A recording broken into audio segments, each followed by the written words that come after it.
Welcome to the Explainer. Today we're doing something a little different. We're not just solving math problems, we're going to break down exactly how they're taught. We've got a grade 6 lesson plan on rational numbers, and we're about to deconstruct it piece by piece. So let's kick things off with a problem taken right from the source material. Now this might look pretty simple, right? But the procedure for solving it, well, that's at the very heart of our topic today. So how do you combine these two fractions? Okay, here's our game plan. We're going to start with the main goal of the lesson, then get into some non-negotiable rules. After that, we'll see how the 4 basic operations are taught, including a really slick shortcut, before we finally look at the lesson's big takeaway. So, first things first, what's the point of all this? I mean, every good lesson has to have a clear objective, right? What is this one actually trying to achieve? And boom, there it is. This lesson plan is absolutely laser-focused on one thing: building what you'd call procedural fluency.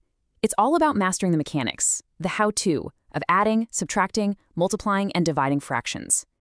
Now, before we even touch a single fraction, the lesson lays down some, well, let's call them the fundamental laws of the land for math. We're talking about the rules of signs. This table right here, this is the foundation for everything else.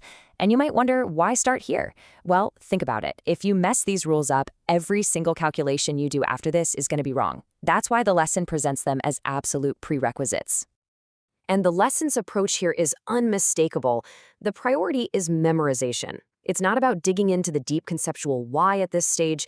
It's about treating these as non-negotiable facts you just need to know to get the work done. Okay, so once you've got those rules locked into your brain, it's time for the main event, applying them to the 4 basic operations, one step at a time. And here we are, back at our opening problem. You see, when you're adding fractions that have different bottom numbers, different denominators, you can't just mash them together. The key, as the lesson shows, is to find some common ground. In this case, that's the number 6. Only then can you make your move. Subtraction, you'll see, follows the exact same logic. Find that common denominator, do the subtraction, and then, and this is a big one, always check if you can simplify the final answer. You gotta clean it up. Here, 3/6 becomes a much tidier 1/2. Now, this is where things get really interesting, because there's a big shift in how we do things. For multiplication, you can just forget everything we said about common denominators. Seriously, it's way more straightforward. Just multiply the top numbers together, multiply the bottom numbers together, then simplify. That's it. And then you've got division, which introduces this fantastic little trick. The lesson pretty much says, don't even try to divide. Instead, what you're going to do is flip that second fraction upside down and then multiply. This move right here, it's a total game changer.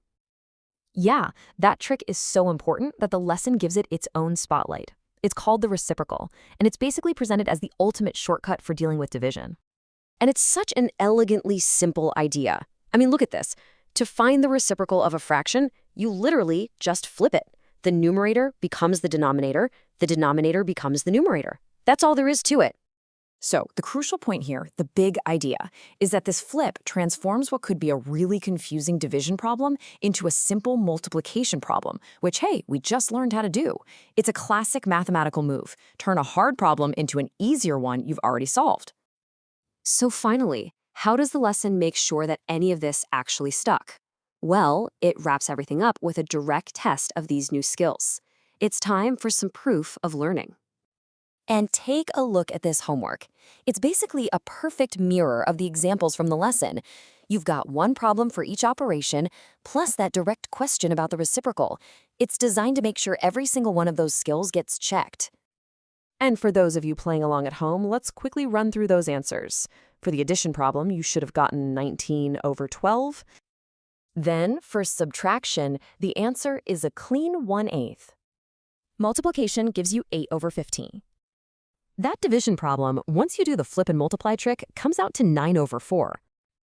And of course, the reciprocal of 5/7 is 7/5. And with that, the lesson wraps up with just one final piece of context.